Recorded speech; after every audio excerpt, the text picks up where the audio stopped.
ao programa Na Guerra e nós estamos nesta nova temporada do programa celebrando os 5 anos da EAL, Escola Avançada de Libertadores. E em comemoração a isso, você vai ter agora, a partir de hoje, 27 episódios com aulas gratuitas da Escola Avançada de Libertadores. A EAL, dividida em 3 fases, tem 27 matérias. E cada sexta-feira você vai ter a apresentação de uma matéria aqui, tirada do conteúdo original da Escola Avançada de Libertadores. Esta sala de aula que você está vendo é a sala de aula que os nossos alunos participam da escola e você vai ficar familiarizado com isso. Então, hoje vai ser um pedaço da primeira aula da formação avançada em libertação. Você pode aproveitar gratuitamente esse pedaço dessa primeira aula. Só para você ter uma ideia, a primeira aula na plataforma tem 3 horas. São 4 aulas, então são 12 horas de aula esse conteúdo. Você vai ter aqui uma degustação desse conteúdo gratuitamente, mas se no final de hoje, deste vídeo, você tiver interesse em se inscrever, vai ter um link para você se inscrever na descrição do vídeo e com certeza você vai ser um bom aluno, vai ter um conhecimento mais apurado e mais avançado de libertação. Fique com Deus, espero que você goste e eu te vejo em toda sexta-feira em uma matéria nova aqui da Escola Avançada de Libertadores. Em que foi criado até que se achou iniquidade em você. Na multiplicação do seu comércio, você se encheu de violência e pecou. Por isso, ó querubim da guarda, eu o profanei e lancei fora do monte de Deus. Eu o expulsei do meio das pedras brilhantes. Você ficou orgulhoso por causa da sua formosura. Corrompeu a sua sabedoria por causa do seu resplendor. Por isso, eu o lancei por terra e o coloquei diante dos reis para que o contemplem. Pela multidão das suas iniquidades, pela injustiça do seu comércio, você profanou os seus santuários. Por isso, fiz sair do meio de você um fogo que o consumiu. Eu reduzi as cinzas sobre a terra, aos olhos de todos os que o contemplam. Todos os que o conhecem entre os povos se espantam por causa de você. Você se tornou objeto de espanto e deixará de existir para sempre. Esse texto é muito importante porque é o texto que nós conhecemos sobre a profecia do rei de Tiro, que fala especificamente da queda do querubim da guarda que tinha sido ungido e estabelecido no monte de Deus. O que acontece? Nós vemos aqui um histórico da criação de Deus. Eu vou colocar nessa tela novamente para mostrar essa imagem que está aqui do lado, tá? Então nós temos ali três etapas da criação de Deus. Eu coloquei em primeira etapa lá em cima porque é o que primeiro foi criado, que é o mundo espiritual, ou vamos chamar o reino de Deus. O reino de Deus primeiro foi criado numa dimensão espiritual. Não havia a dimensão física, não havia ainda o inferno, não havia então os demônios, né? Nós tínhamos anjos apenas e a figura de Deus. Até que houve esse relato de Ezequiel 28, que é a queda do querubim da guarda ungido. Então, havendo a queda, nós vamos entrar agora no segundo reino, que é o reino infernal. Por que esse nome infernal, né? Porque vem de inferno? Não, porque vem de inférios. Perceba uma coisa, nós temos algumas terminologias no nosso idioma que elas são derivações, tá? Por exemplo, a palavra velório. Velório não vem de vela, vem de velar, guardar. E eu já vi alguns irmãos falando, nossa, indo num velório de crente, né? Nunca vi velório sem vela. É porque associa a palavra velório com vela, mas não tem. Essa associação é discrepante, tá? Então, velório vem do termo velar, ou seja, guardar ali o corpo. Inferno vem do latim inferius, que significa inferior ou abaixo. Então, nós vamos perceber numa escala que o mundo espiritual, primeira parte, o reino de Deus, veio primeiro. E quando houve a perversão dos anjos, através do ato pecaminoso do querubim da guarda ungido, e aí eu vou falar sobre os nomes, vai ser bem interessante para vocês entenderem, e aí ele caiu, e Apocalipse diz que a antiga serpente ou o antigo dragão derrubou uma terça parte das estrelas do céu. Então a gente tem uma matemática mais ou menos assim, de 100% dos anjos, 33% se desviaram e caíram e viraram anjos caídos ou demônios. Então tinha que ter um novo lugar, um novo ambiente para realocar esses anjos agora caídos. E aí Deus criou então o Inférios, tá? Que é o reino infernal ou o reino das trevas. Depois disso veio então a sequência do plano de criação de Deus, quando ele criou o mundo físico. Tá? E a partir do nosso planeta. E é muito estranho isso, porque algumas pessoas eles alegam que a Terra... Porque existe uma questão do geocentrismo, né? O cristão acredita que a Terra é o centro do universo, ok? Mas não acredita que o Sol gira em torno da Terra. Nós sabemos todos os movimentos da rotação, translação, sabemos os movimentos do sistema solar. Mas nós acreditamos no geocentrismo no seguinte sentido, que Deus criou a Terra e a partir do planeta Deus criou o universo. Porque se nós formos ler a Gênesis no capítulo 1, nós vamos perceber que Deus foi criando a Terra e no quarto dia Deus criou os luminares. E os luminares compreendem Sol, Lua, as constelações, etc. Então, a partir da Terra foi criado todo o universo. E dentro de medidas espaciais, ou seja, de matemática espacial, quando foi se medir a movimentação dos astros celestes, descobriram-se então que a cada ano ou de tempo em tempo, os astros celestes, a partir da Terra, vistos da Terra, eles estavam se distanciando, né, um pouquinho mais. Então, com isso, eles calcularam o tempo e o espaço do distanciamento, e esse cálculo de tempo e espaço vai permitir a velocidade que eles estão se distanciando um ponto do outro, e se fizer uma conta contrária, vai se permitir descobrir quando foi o início de tudo, que é o que eles chamam de Big Bang. E eles fizeram um cálculo para isso, tá? E aí esse cálculo deu lá uma data, né, passada, quando que eles acreditaram que era o Big Bang. Alguns dizem, sei lá, quantos milhões ou bilhões de anos. Mas enfim, o mais impressionante é que também se calcula de onde tudo isso começou, porque é um efeito pedra no lago. Se você tem um lago extremamente cristalino e ele está paradinho, não tem nenhuma onda, e você pegar uma pedra e jogar, onde a pedra cair é o epicentro de ondas de choque na água, e aquelas ondas vão se expandindo, cada uma na sua direção, e vão abrindo e fazendo um anel maior. Se você fizer um movimento contrário, você vai descobrir exatamente onde a pedra caiu. Ali é o início de tudo.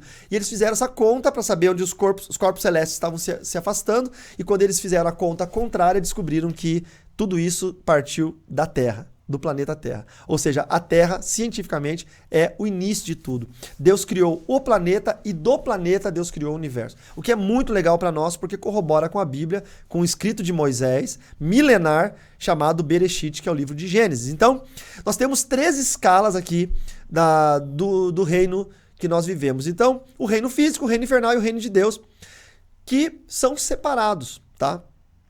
Os demônios, eles ficaram no inferno, mas percebam que é uma estrutura espiritual, não é uma estrutura física. Embora alguns com uma visão grega, né, de que o inferno é embaixo da terra, porque quando se lê inferior ou abaixo, para quem está lendo, né, se eu pegar a Bíblia e eu for ler aqui na minha Bíblia, né, ler em grego, o inferno está abaixo, ou seja, é inferior, inférios. E aí eu, de acordo com o meu ponto de vista, o ponto de vista do leitor, eu pensar, o que está acima de mim? O céu. E o que está abaixo de mim? A terra. Então, se a Bíblia está dizendo que abaixo de mim está o inferno, então logo, penso eu, o inferno embaixo da terra. Só que essa é uma visão muito simplista, tá, do texto bíblico e também de cunho completamente sem ciência, porque você não pode fazer uma leitura da Bíblia sem o conhecimento científico da causa e da era que ela foi escrita. É chamado de teleologia, o erro da teleologia ou do anacronismo. Pois bem, quando os demônios caíram, eles tiveram que se organizar, ok? E essa organização infernal é o que nos interessa nos dias de hoje. Nós temos que saber os porquês da organização dos demônios. Então, o primeiro ponto aqui, a minha esquerda, direita de vocês na tela, demônios se organizam, tá? Então vamos ver esse versículo aí de Lucas, capítulo 16, verso 8, diz o seguinte, que o patrão o patrão elogiou o administrador fiel por sua esperteza, porque os filhos do mundo são mais espertos na sua própria geração do que os filhos da luz. Tem uma versão na Bíblia, se você tiver a versão revista e corrigida, até mesmo acho que a Almeida atualizada diz que os filhos das trevas são mais prudentes que os filhos da luz. Então a gente vai perceber que tudo que está ligado a demônios tem muito mais organização do que o que está ligado à igreja. Parece absurdo? Mas eu vou explicar para vocês. Por que precisa de mais organização? Porque os demônios não têm atributos de divindade que Deus tem e que Deus reserva isso para o uso do seu reino, ou seja, usando anjos ou diretamente se comunicando conosco. Então, exemplo, os demônios não são onipresentes. Então, eles não podem estar no mesmo lugar, ou melhor, em dois lugares ao mesmo tempo. Eles não são onipresentes. Isso significa o quê? Que eles não vão conseguir fazer muitas coisas se eles não forem organizados.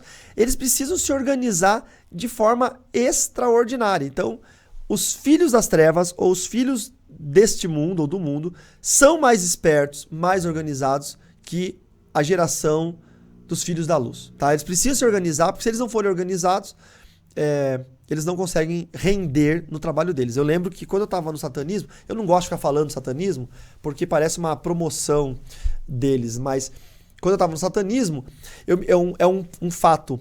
Eu lembro muito de que para um demônio se manifestar num determinado ritual, um demônio de alta grandeza, precisava ter uma agenda. Incrível isso. E aí marcava-se assim, o demônio fulano, né? Ele vai estar na cidade tal horário, tipo 18 horas e 32 minutos. Ele vai ficar até as 18 horas, 32 minutos e 51 segundos. Uma coisa assim. Era absurdamente rigorosa a agenda. E eu, na época, não entendi o porquê. Hoje eu entendo. Porque esses demônios não são onipresentes. Então, eles se movem, claro, à velocidade da luz, vamos imaginar assim, porque eles são espíritos. Mas eles precisam estar pontualmente em cada lugar. Não pode estar o demônio X em dois lugares ao mesmo tempo. E a isso nós conseguimos entender o caso da Umbanda e da Quimbanda, do Candomblé, quando nós vemos em vários terreiros, na sexta-feira, 10 horas da noite, o preto velho, sei lá, eu não sei os nomes, mas o preto velho José, sei lá, manifestado, incorporado no médium. Como é que pode esse preto velho José, ou a Maria Padilha, a Pombagira Maria Padilha, estar incorporada em 200 médiums, em 200 centros de Umbanda, ou de Quimbanda, ou de, não é? Pelo Brasil afora, ou talvez até fora do Brasil? Ao mesmo tempo, se Maria Padilha, em tese, é um único espírito e não é onipresente, então não está em todos os lugares presencialmente ao mesmo tempo. Como é que pode, então, esses demônios se manifestarem? Duas teorias, né? A primeira, espiritual, é que eles têm demônios abaixo deles, em escala de hierarquia, que não possuem nome e que se valem do nome dos seus líderes para poder exercer domínio. Então imaginem que principados e potestades, eu falo depois um pouquinho, mas dominadores, são demônios territorialistas que dominam. Então a Maria Padilha é um dominador. Ela vem e ela só pode ficar num determinado lugar, né? Aí ela tem vários outros demônios, bilhares, né? Um número incontável, que usam o nome dela. Então, claro, nesses 200 centros... Nossa, por que eu fui falar 200? É tão difícil falar isso. Nesses 180 centros de Umbanda e Quimbanda, teriam ali 180 Marias Padilha. Porém, não seria a dominadora, não seria a cabeça original. Seriam demônios não nomináveis que estariam se fazendo valer do nome dela. A segunda hipótese é que nem ela nem ninguém está lá. Que os pais de santos estão fingindo. Tá? E isso acontece muito. Imagine vocês que se na igreja evangélica, teoricamente que nós deveríamos ser sérios, santos, honestos, verdadeiros, tem muito falso profeta. não é? Tem muita gente forjando línguas estranhas, fingindo estar orando em línguas, mentindo profecia, falando coisas da carne. Isso que nós somos santos e deveríamos ser honestos, imagina no centro de Umbanda, onde ninguém tem essa obrigação de ser santo, honesto ou verdadeiro. Então, o pai de santo tem muito trabalho para manter ativo um portal aberto no seu terreiro. São muitas obrigações, são muitas exigências, são muitos rituais, é uma vida abnegada para aquele serviço. Eu, quando era satanista, eu tinha que fazer 8 rituais de purificação e proteção por dia. Era uma prisão mental, desde a hora que acordava até a hora que dormia.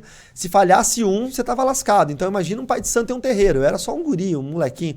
Então assim, tem muita... o engajamento é muito grande. O que acontece com a maioria desses sacerdotes? Eles procrastinam. Eles simplesmente não fazem, automaticamente o espírito que deveria vir para aquele lugar não vem.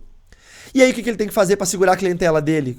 Através de sortilégios e adivinhações e consultas espirituais. Ele tem que fingir que o espírito está nele. Aí ele forja uma incorporação, uma possessão, porque ele já conhece o jeito que o demônio fala, tal. E aí ele forja um ritual ali religioso. Nós vamos tratar um pouquinho sobre isso mais para frente, quando a gente falar sobre falsas possessões nessa aula ainda, ok?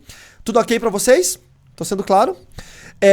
Demônios são territorialistas, tá? Então, vamos ver esse texto de Marcos. Todos conhecem, né? A Bíblia é muito conhecida.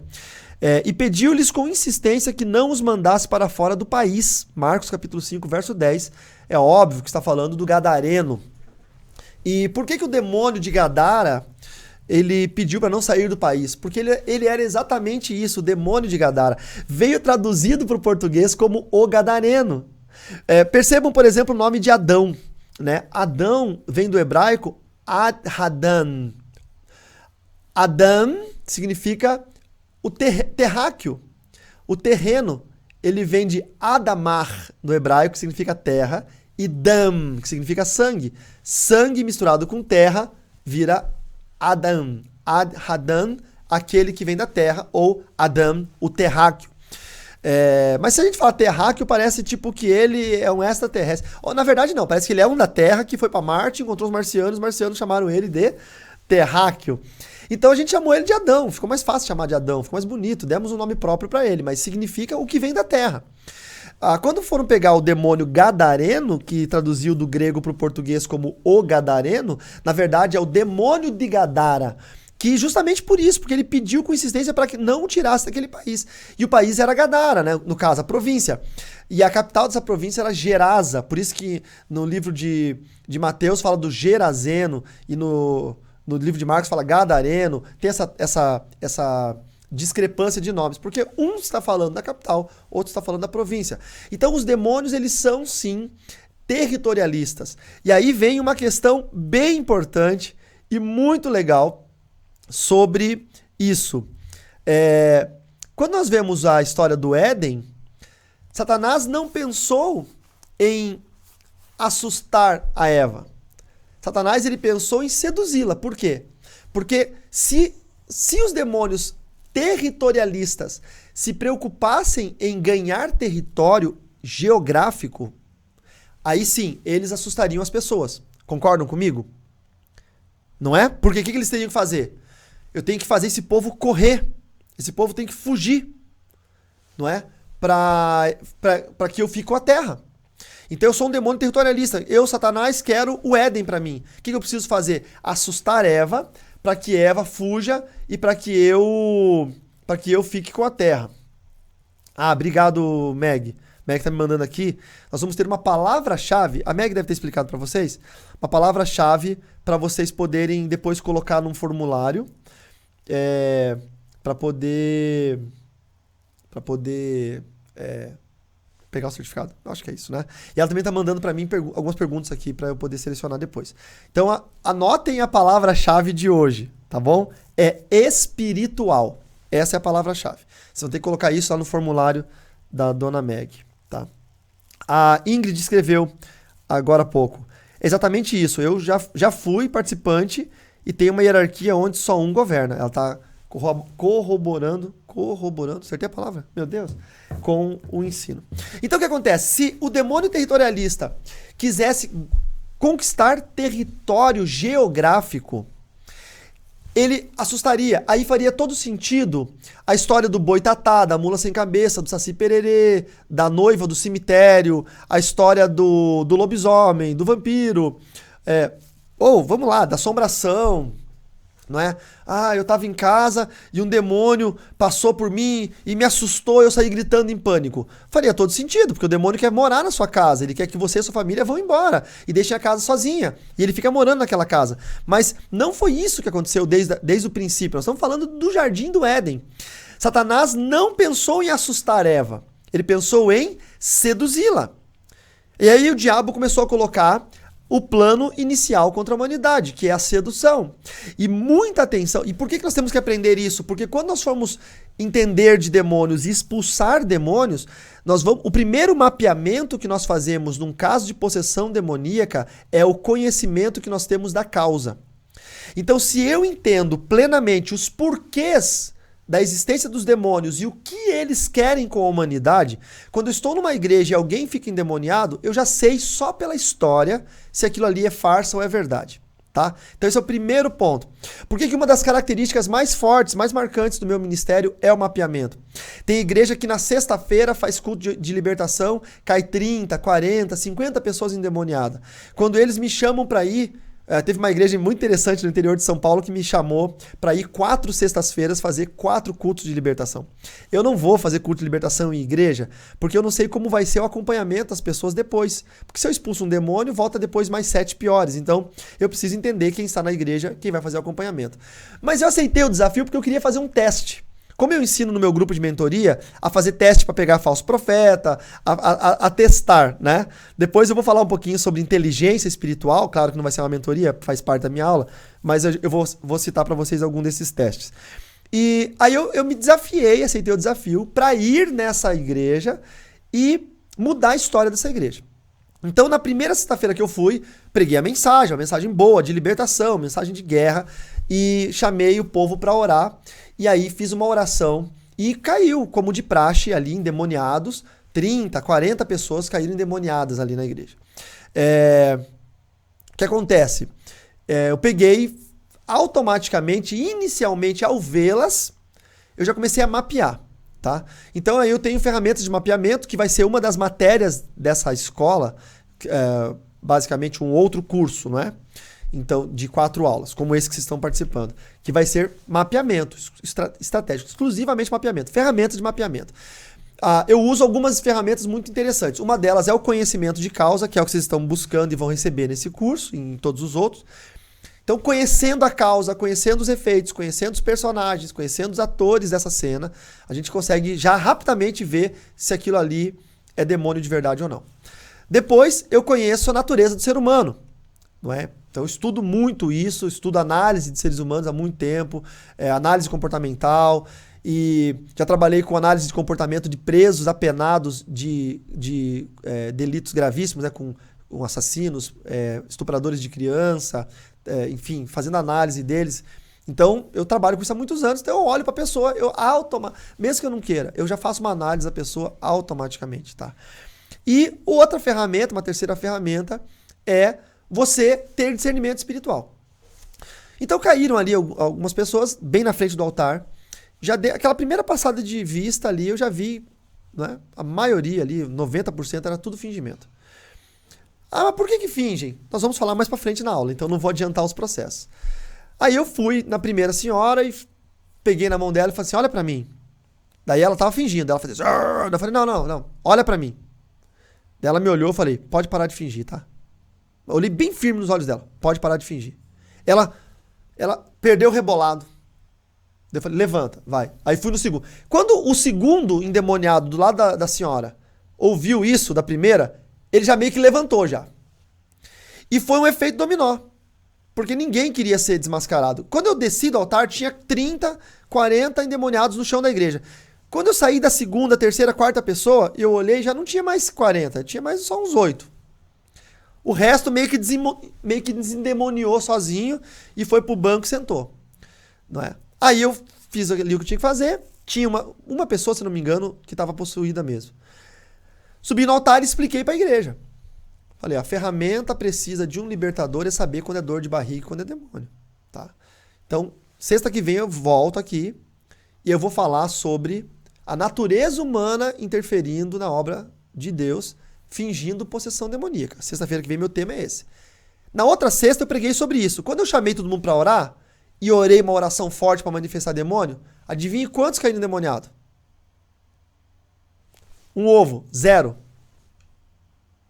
Aí a minha pergunta é, por que que antes, toda sexta-feira, caía 30, 40 pessoas endemoniadas? Por que agora não cai mais? Em tese, eu vou fazer aqui um adendo, tá? Que não faz parte do plano da aula. Mas em tese, igrejas que mantêm cultos de libertação muito vivos, com muitas manifestações toda sexta-feira, eu tô falando de sexta, mas pode ser domingo, quarta, quinta, não importa. Uma vez por semana, ou seja, quantas forem, bastante manifestações, em tese essa igreja não liberta. Porque a partir da hora que uma igreja liberta as pessoas não caem mais endemoniadas.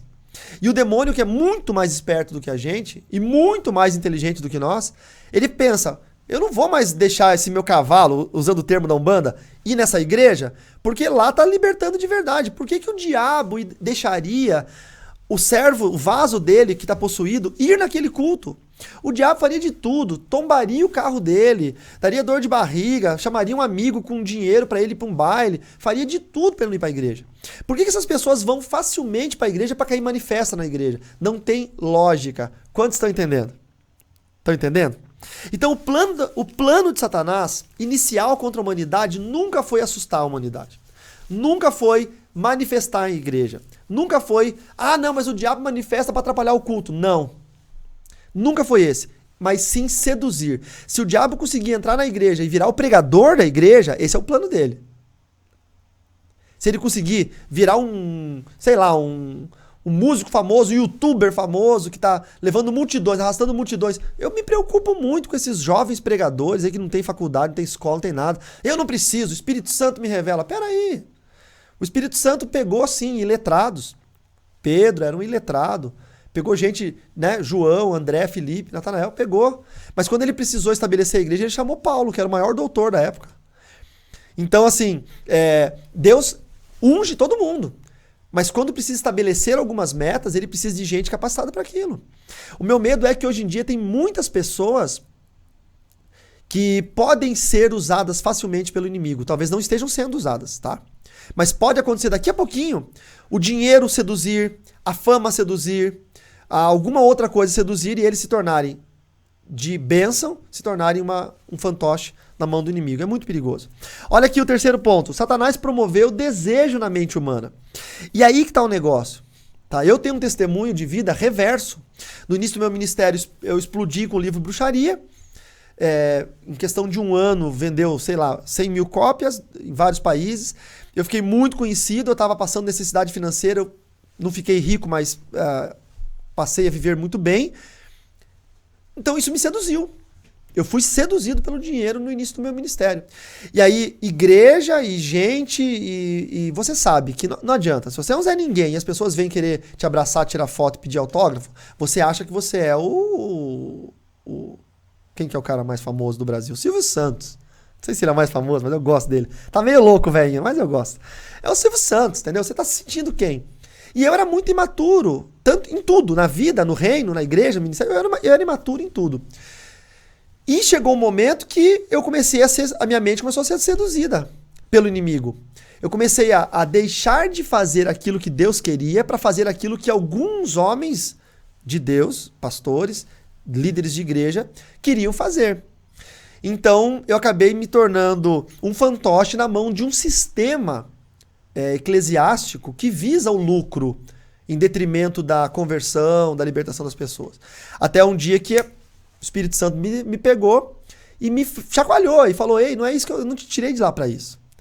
Então, eu conto isso no livro Quando Deus Te Leva ao Deserto, tá na promoção. Hoje é o último dia, amanhã é o último dia de promoção, tá R$12 no meu site. Quando terminar a aula, corram comprar, tá bom? O quarto ponto, Eva quis ser igual a Deus, em um claro desejo de grandeza. Tá? Então, por que nós temos que entender o plano inicial contra a humanidade? Porque tudo isso tá revelando o dia de hoje. Tá? Vocês conhecem algum pastor famoso que quer ser igual a Deus? né? Que sobe no altar, faz os crentes beijar o pé dele. Eu vi um pastor na televisão, que é aí de São Paulo, que mora em São Paulo, que a mulher dele, que é uma apóstola, ela ficava descalço no altar e o pessoal trazia as ofertas aos pés dela porque era para trazer aos pés dos apóstolos. Não sei se vocês viram essa atrocidade. Entendeu? E as pessoas traziam, aproveitavam e beijavam o pé dela. Porque o crente simples, não você que é instruído, inteligente, mas o crente simples, né? Já tem pouca cultura, o pouco dinheiro que ele tem, infelizmente, impediu ele de ter uma cultura melhor, ter um estudo melhor. Então o crente simples, ele vai ser seduzido facilmente por alguma coisa. Eva foi seduzida por isso, ela quis ser igual a Deus. E tem muita gente hoje que quer ser igual a Deus. Isso é um perigo, irmãos. Isso é um perigo, tá? E aí Eva desobedeceu duplamente. Eva desobedeceu o seu esposo e ainda fez o seu esposo desobedecer a Deus. Tá? Aqui nós não estamos falando de machismo, de feminismo, de modo de sistema de família. Nós estamos falando do que era o modelo da época. Adão cuidava das coisas de Deus e Eva cuidava da caverna. Eles eram homens das cavernas, né? Andavam pelados, depois usaram roupa de couro. Eram homens das cavernas. Então o que acontece? Ela, tendo essa sedução, ela passou a desobedecer.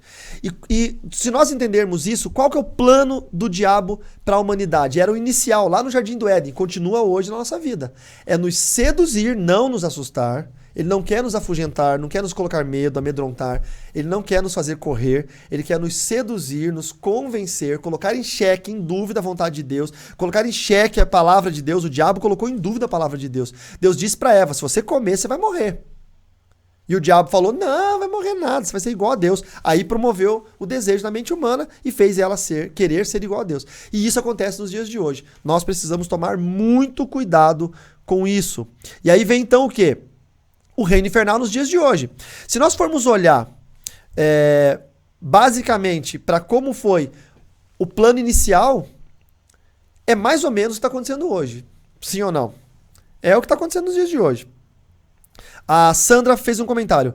Eu amo mapeamento. Hoje vejo que fui treinada na minha área profissional, na educação que faço anamnese em alunos. A anamnese é o mapeamento, tá? Nos pais e até mesmo na escola. Tremendo. E a Deusânia disse, não entra na minha cabeça uma pessoa fingindo uma coisa dessa. E aí? A pessoa não acaba sendo de fato, pois quer... Nós vamos falar um pouquinho mais sobre isso, tá, Deusânia? Um pouquinho mais à frente. Vamos lá. O reino infernal nos dias de hoje. O que vem a ser a estrutura do reino infernal nos dias de hoje? Então, primeira frase aqui, queridos e queridas, houveram várias atualizações ao longo da história. O que vocês acham da palavra atualização? Tá mais moderninho, né? Você imaginar que o inferno atualizou. Vocês têm um celular aí, com certeza, de vez em quando aparece para atualizar o sistema operacional. Vocês têm um programa, tem que atualizar, não é? Então, mais ou menos assim, o inferno teve que atualizar, tá? Por quê? Várias atualizações. Porque os demônios sempre existiram. Prestem bem atenção em mim agora para que não falhe esse ensino, por favor, tá? Prestem bem atenção. Demônio não nasce e demônio não morre, ok? Os demônios sempre existiram, eles eram anjos que caíram. Então, eles só foram sendo atualizados ao longo do tempo. Vamos imaginar de uma forma bem romântica, tá? Os demônios da idade do Império Helenista, 230 anos antes de Cristo, que tipo de roupa os demônios homem usavam? Mini saia. Né? Os homens usavam mini saia naquela época, porque era mais fácil de montar o cavalo. E na frente da mini saia tinha uma plaqueta. Deixa eu pegar um livro aqui, pegar o livro do Gary. Pequenininho, ó. Tipo uma plaqueta que ela apertava no meio das pernas. Quando ele abria as pernas para montar o cavalo, essa plaqueta era mais pesada que o tecido e ela não deixava as partes expostas. Não sei, eu não quero ser grosseiro. Quando eu era criança, a gente falava os grugumilos, tá? Não sei se funciona grugumilos para vocês aí. Vocês entenderam? As partes, né? Então, era mini saia, eles usavam mini saia. Então, vamos imaginar, no Império Helenista, os demônios usavam mini saia e um coletinho assim, bonitinho, super fashion. Aí, na Idade Média, no medievo, eles já usavam túnicas, tá? E na Idade Moderna, nós estamos na pós-moderna, tá? Na Idade Moderna, eles começaram a usar roupas. E no pós-modernismo, hoje, você não sabe mais. Você vai na rua, você não sabe quem que é homem, quem é mulher, virou um Deus nos acuda. Então, o que acontece? Imagine que as pessoas morrem, nascem e morrem, Então nós podemos dizer que os meus tataravós usaram roupas que eu não uso. Eu estou usando um casaco. Meus tataravós não tinham esse material, esse tecido. Isso aqui é uma tecnologia moderna, então eles não tinham isso. Mas eles usavam um tipo diferente de roupa. E os demônios? Os demônios nunca morrem. Então eles só se atualizam. Então os demônios que existiam na Terra, na época do Jardim do Éden, são os mesmos que existem na Terra até hoje. E serão os mesmos que existirão na Terra até a volta de Jesus. Tá bom? Forte isso? O que acontece? Eles têm que se atualizar. Então, imagine, como é que você vai enganar um demônio que viu o Jardim do Éden, que viu o Império Babilônico, que viu as pirâmides do Egito, que viu a queda de Roma, que viu, entendeu? Que viu tudo isso. E aí hoje ele é o demônio aí da sociedade, aí tá amarrado, né? Mas, entendeu? Porque como eles não nascem e não morrem, eles se atualizam. O segundo ponto, os demônios sempre existiram, porém mudaram de nomes, formas de adoração, modos de interação com os homens. É o caso de alguns demônios da Bíblia que a gente encontra Dagon, Rimon, Baal. São a mesma classe de demônios. Só que como os impérios eles mudavam muito, existia um domínio de um império contra o outro, vocês lembram, né? Que os babilônios dominaram uma parte do mundo, foi o primeiro império mundial único, depois os sírios, depois os medos, depois os persas, depois se uniram, medo-persas, depois o império helenista, os romanos, e agora o último império que vai se levantar vai ser o do anticristo. Então, esses domínios históricos foram de povos em territórios. Mas para o demônio, como eu falei antes, não importa o domínio geográfico, importa o domínio de pessoas. O território que o demônio territorialista domina é a pessoa. Então aquele povo que estava naquele território adorava um demônio chamado Dagon. Mas agora um outro povo veio de fora e dominou esse povo. E esse povo agora está proibido de adorar Dagon. Mas o povo que veio de fora adorava um demônio chamado Rimon, não é? Que eram os assírios. O que aconteceu? Esse demônio que se chamava Dagon para esse povo aceitou ser chamado de Rimon. Não tem problema nenhum. Para o demônio, não é como a gente. Meu nome é Carlo. Ó aqui em cima, ó, Carlo. Tem gente que me chama de Carlos. Tá tudo bem. Eu tenho um amigo meu argentino que me chama de Paulo até hoje. Ele não sabe que meu nome é Carlos. Ele chega para mim e fala Pablon. E é tudo bem, não tem problema. Pode chamar. Se eu, que sou um Zé Ninguém, não tenho problema se errarem meu nome, mas quanto mais um demônio que o único objetivo dele é dominar aquela vida. Então, se aquele demônio for chamado de Papai Noel, de Fada Madrinha, de Tinkerbell, do que for, ele tá feliz. Ele não se importa com o nome que as pessoas o chamam. Porque ele só quer dominar essas pessoas. Então, essas várias atualizações ao longo da história, é por isso que esse negócio de fala o teu nome, demônio. Vocês já viram entrevista com o demônio? Eu assisti hoje, pelo menos, uns 50 vídeos de libertação da Igreja Universal. Amo a Igreja Universal, tá? Não tô falando mal. Eu queria achar um vídeo interessante para colocar nessa aula para ilustrar algo que eu vou falar para frente. Eu não aguentei, gente. Eu não achei.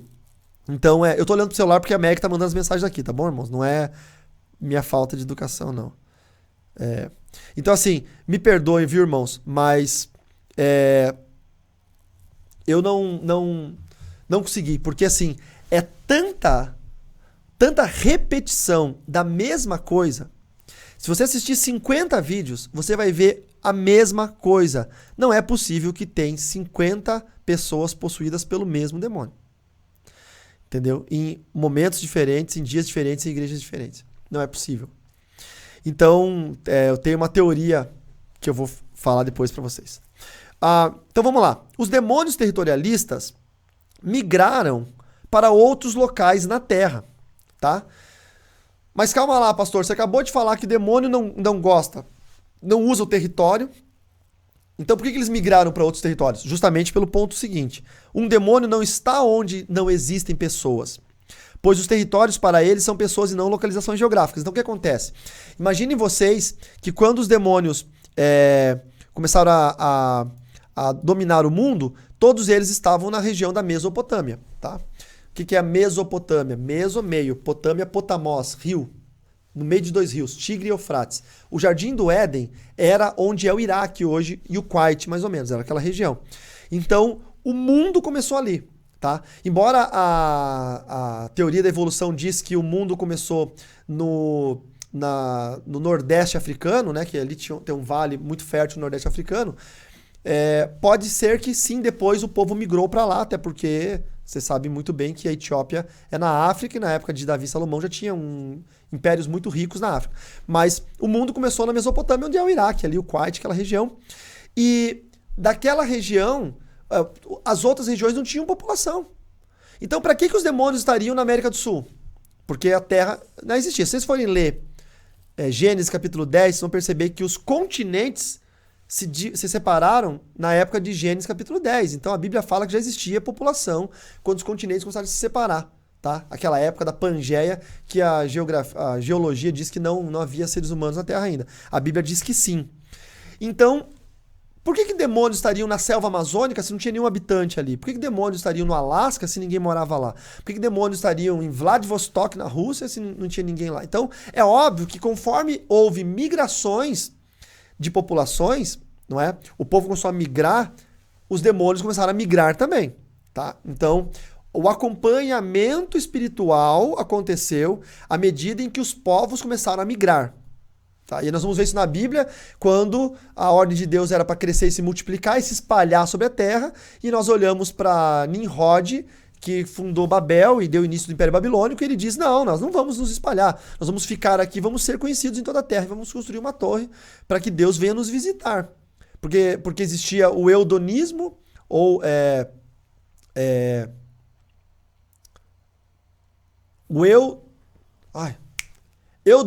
edoteísmo, que é a teologia do culto a um Deus próprio, um Deus do lar, que até os romanos tinham, cada um tinha o seu próprio Deus, né? E quem assistiu o Gladiador, ele enterrou os deuses, quando o Gladiador morreu, o amigo dele enterrou os deuses dele, uns bonequinhos, enterrou na areia da arena lá. E então cada um tinha o seu ugarite, a sua estrutura triangular ou piramidal ou uma torre para atrair o seu Deus. O que o pessoal de Nimrod queria? Construir o maior ugarite para que o Deus, supostamente o Deus criador dos céus e da terra, viesse visitá-los e todos os povos se rendessem a esse Deus. Então, a princípio tinha-se uma ideia religiosa, mas depois você percebe que foi uma estratégia do diabo para não cumprir a vontade de Deus. E novamente, o plano inicial, desobedecer à vontade de Deus. Deus disse para espalhar. O diabo foi no ouvido dele, seduziu com uma mentira dizendo, vocês vão ser célebres, Deus vai vir visitar vocês, todo mundo vai saber que o Deus de vocês é o Deus verdadeiro. Seduziu todo o povo, mas com o intuito de que eles não obedecessem à promessa de Deus. Um demônio não está onde pessoas não existem, então guardem isso na cabeça, tá? Quando você vir alguém endemoniado, você tem que pensar primeiro, por que essa pessoa está possuída por um demônio? Não é? Ah, porque ele é pecador, mas tudo bem, eu também sou pecador e eu não estou possuído por um demônio, então que tipo de pecado fez o demônio entrar nessa pessoa? Não é? E a gente vai começar a pensar um pouquinho mais aqui para frente. Demônios nos dias de hoje estão a um passo na nossa frente. Quando você pensa que é esperto, né, não querendo ofender ninguém, por favor, mas quando você pensa que é esperto o suficiente, você não é 1% da esperteza de um demônio.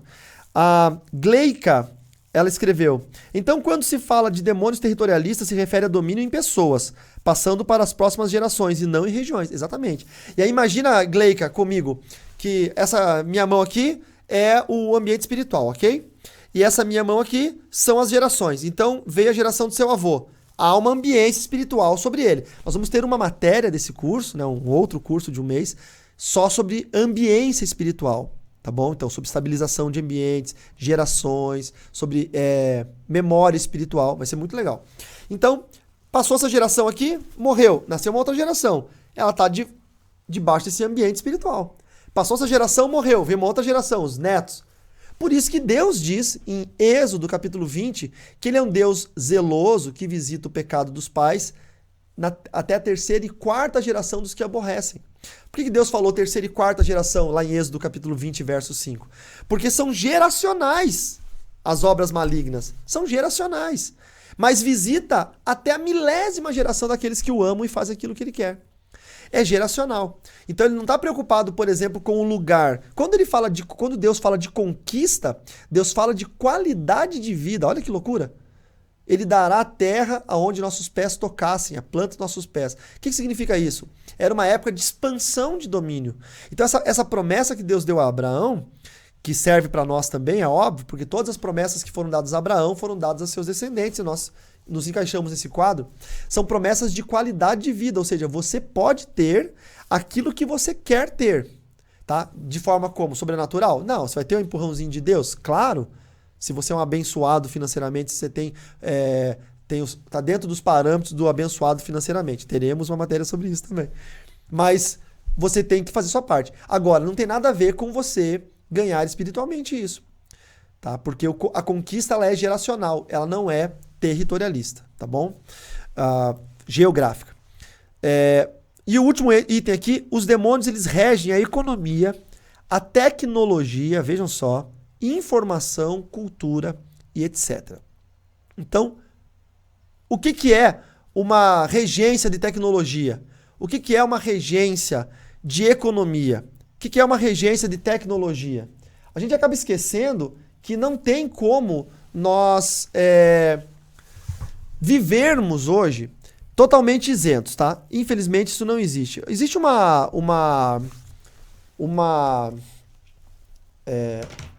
deixa eu desligar esse telefone aqui. Tem um telefone tocando aqui no escritório. Aí. Existe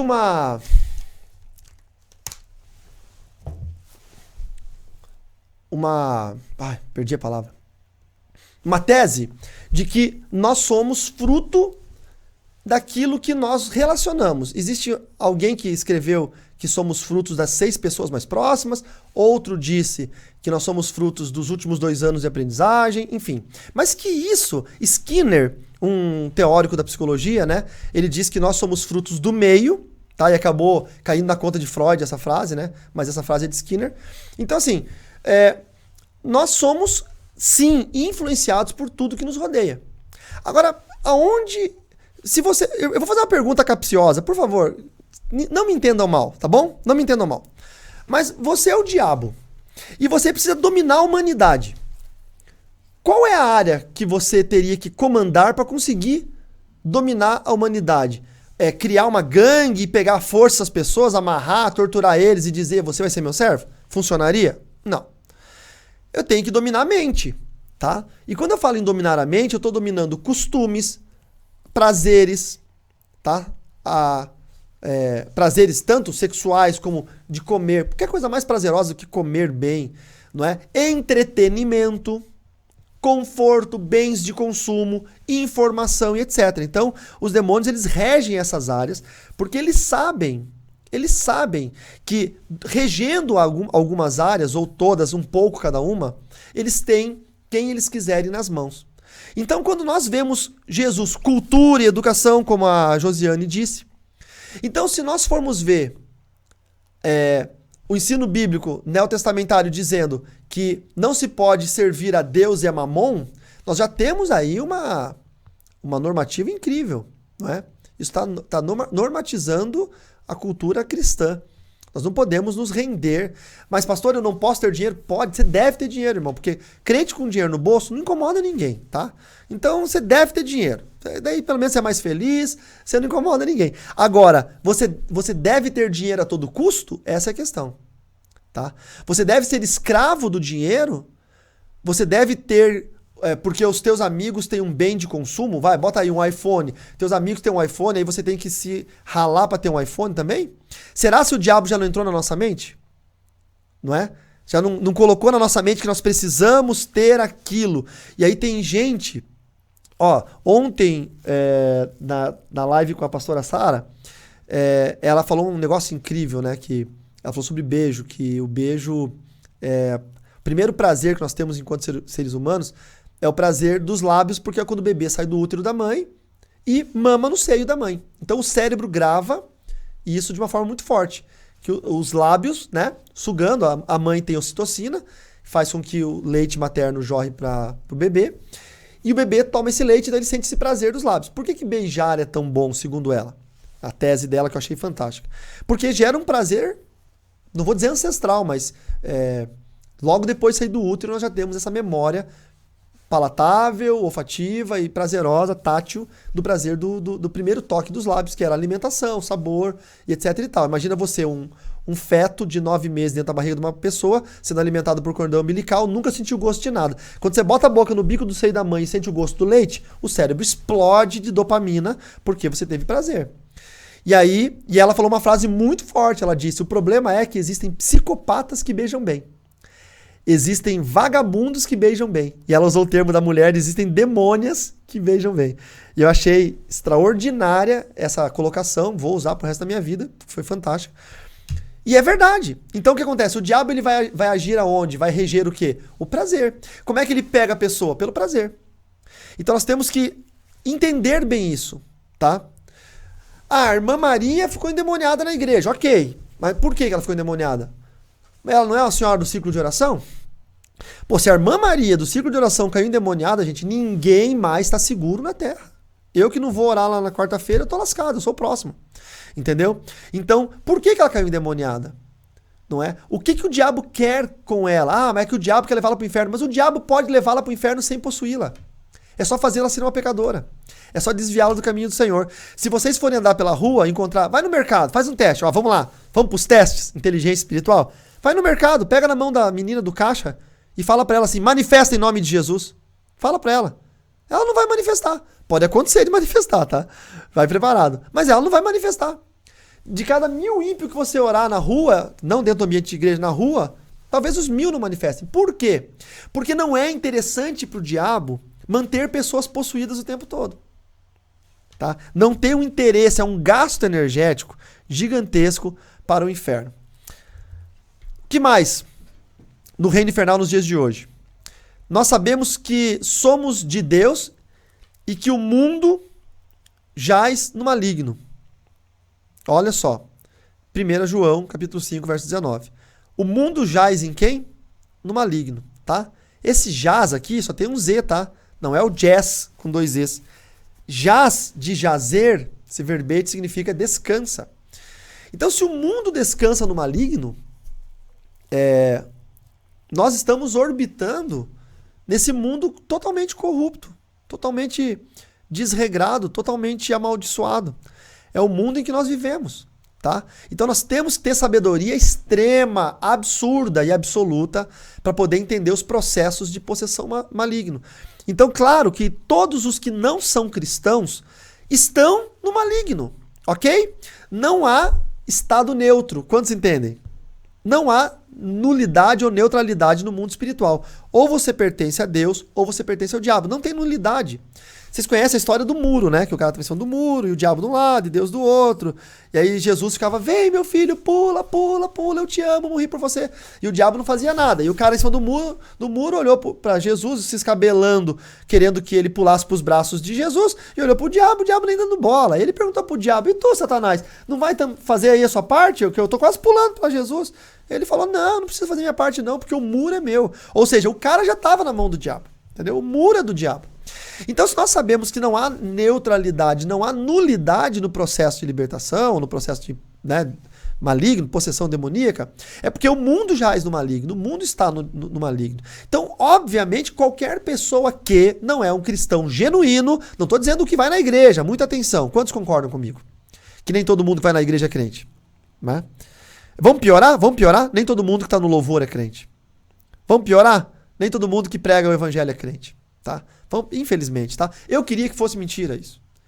Eu queria que todo mundo fosse santo, sabe? Eu queria, sei lá, um mundo perfeito, mas não vou conseguir. Só lá na eternidade, então eu vou me manter salvo para viver esse mundo perfeito pela eternidade, porque enquanto a gente estiver aqui na Terra, não vai rolar.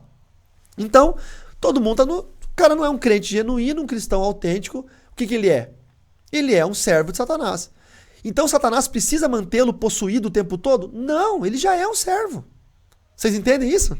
Então o processo de possessão demoníaca demanda uma energia, uma força tão grande, porque você está mexendo com processos orgânicos. Porque o demônio, ele possui o campo espiritual, mas ele tem que habilitar entradas na mente da pessoa. E para habilitar entradas na mente da pessoa, que nós chamamos de portais, ou seja lá o nome que vocês conhecem, vai ter que mexer com processos cerebrais. Só para vocês entenderem, o nosso cérebro, que é uma máquina tremenda e maravilhosa, né? E eu estudo neurociência na PUC, na Pontifícia Universidade Católica, e o nosso cérebro tem vários processos, né? Você sabe disso, o processo. Sistema nervoso central, sistema nervoso autônomo, sistema parasimpático, simpático, sistema nervoso periférico. Tem vários processos acontecendo. O demônio, para entrar no campo espiritual da pessoa e abrir um portal na mente, ele vai ter que dominar vários processos cerebrais. Ele vai ter que comandar 86 bilhões de de neurônios em média. Muitos deles são neurônios corticais, que são neurônios que o cérebro humano usa para tomadas de decisões racionais. Muitos deles são neurônios de campo límbico, que são da emoção, do sentimento, dentre eles os que estão no sistema dopaminérgico, glutaminérgico e alguns sistemas nucleares.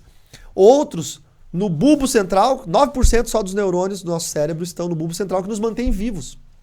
Então os demônios vão ter que dominar tudo isso. O próprio corpo tem um sistema imunológico. Eu peguei Covid, né?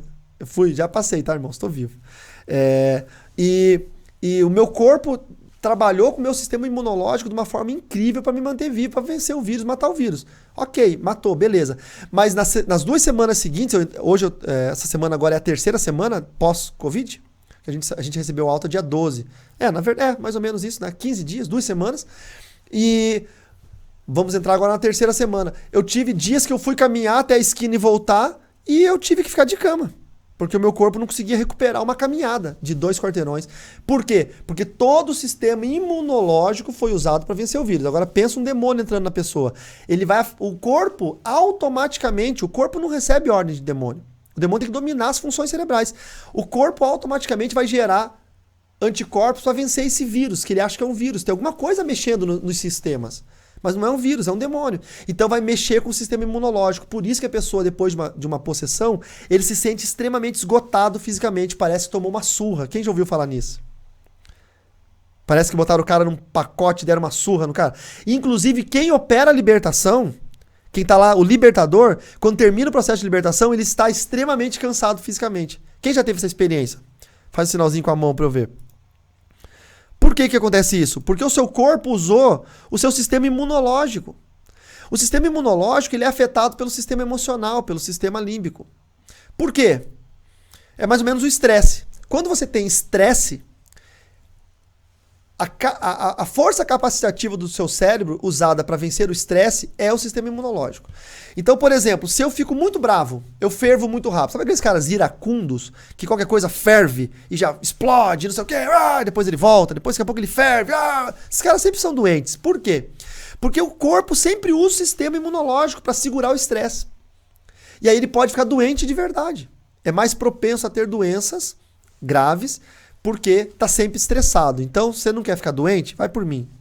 Relax, né? Tenta não estressar, que aí não vai usar o seu sistema imunológico. Mas os demônios, eles ativam essas áreas do cérebro para poder entrar e dominar braço, perna, boca. Como é que o demônio vai falar através da pessoa?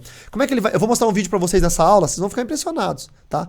E eu vou fazer um react do vídeo, né? Eu vou mostrar o vídeo e vou explicando para vocês o passo a passo, não sei, da possessão do demônio até o demônio dominar toda a pessoa.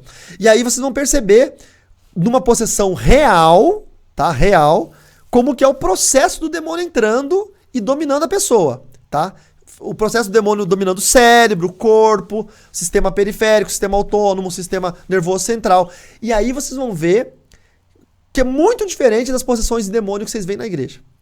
Vocês já vão por si vocês já vão ver que tem muita coisa fake nas igrejas, tá bom? Não tô falando mal das nossas igrejas, eu tô só querendo ser, no mínimo, um libertador da nossa mente primeiro, para depois ser libertador de almas e de espíritos. O segundo ponto aqui, o segundo versículo, e disse, eu lhe darei, quem disse? O diabo, tá? Disse para quem? para Jesus na tentação do deserto. Eu lhe darei todo esse poder e glória destes reinos, depois que o diabo mostrou os reinos para Jesus. Porque isso me foi entregue e posso dar a quem eu quiser.